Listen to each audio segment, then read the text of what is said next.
गोविंद शिल्प घेऊन येत आहे 80 ट्विन बंगलोचा भव्य दिव्य पंढरपुरातील एकमेव प्रकल्प। आमच्या प्रकल्पाची वैशिष्ट्ये मनाला शांती देणारं महादेवाचं मंदिर, मुख्य रस्ता सुमारे 30 फुटांचा, अंतर्गत रस्ता सुमारे 20 फुटांचा, ग्रामपंचायत योजनेचा प्रत्येक बंगलोजला स्वतंत्र नळ, सांडपाण्याची सुरक्षित विल्हेवाट, सर्व टाइल्स ग्लॉसी आणि नामांकित कंपनीच्या, सर्व स्टेअर, खिडक्या, चौकटी सुपर ग्लास ग्रेनाइट, दोन्ही अटॅच बाथरूम पूर्णपणे टाइल्स, पंतप्रधान हर घर नल योजना पूर्णत्वाकडे, bathroom, basin, kitchen, CP fittings हे जगवार कंपनीचे, स्टील वर्क पूर्णपणे जिंदाल कंपनीचे, 1000 लिटर पाण्याची टाकी, 150 लिटर सोलर वॉटर हीटर सोबत वॉटर प्युरिफायर, प्रत्येक बंगलोजला स्वतंत्र पार्किंग, दर्शनीय भाग पूर्णपणे डॅटो टाइल्स, टाटा प्रवेश कंपनीचे आकर्षक भक्कम दरवाजा, फुटी उंचीचे सुरक्षित कंपाऊंड। मग विचार काय करताय? गोविंद शिल्प, पत्ता गट नंबर 95, हॉटेल अंगण शेजारी, साखळी रोड, पंढरपूर।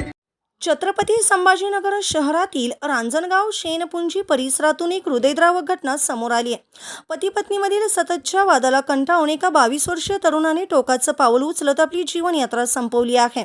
पवन ज्ञानेश्वर भुते असं मृत तरुणाचं नाव असून अवघ्या 6 महिन्यापूर्वीच त्यांचा विवाह झाला होता। तर ही नेमकी घटना काय? मिळालेल्या माहितीनुसार पवन भुते हा रांजणगाव शेनपुंजी परिसरात आपल्या पत्नीसह राहत होता। संसाराची नवीन स्वप्न डोळ्यात घेऊन 6 महिन्यापूर्वीच त्यांचं लग्न झालं होतं। मात्र दुर्दैवाने लग्नानंतर काही दिवसातच त्यांच्यात घरगुती कारणावरून खटके उडू लागले। पती पत्नीमधील छोटे मोठे वाद विकोपाला गेले, त्यामुळे पवन प्रचंड मानसिक तणावाखाली होता। घटनेच्या दिवशी पवन घरात एकटाच होता। बराच वेळ झाला तरी घरातून काहीच हालचाल होत नसल्याचं शेजारी राहणाऱ्या त्यांच्या भावाच्या लक्षात आलं। मनात शंकेची पाल चुकचुकल्याने त्याने घराच्या खिडकीतून आत डोकावलं असता पवन गळफास घेतलेल्या अवस्थेत दिसला।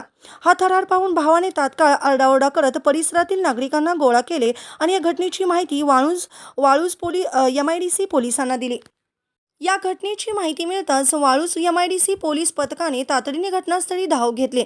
घर आतून पूर्णपणे बंद होते। पोलिसांनी दरवाजा तोडून आत प्रवेश केला, मात्र तोपर्यंत उशीर झाला होता। पवनचा मृतदेह गळफास घेतलेल्या स्थितीत लटकलेला आढळला।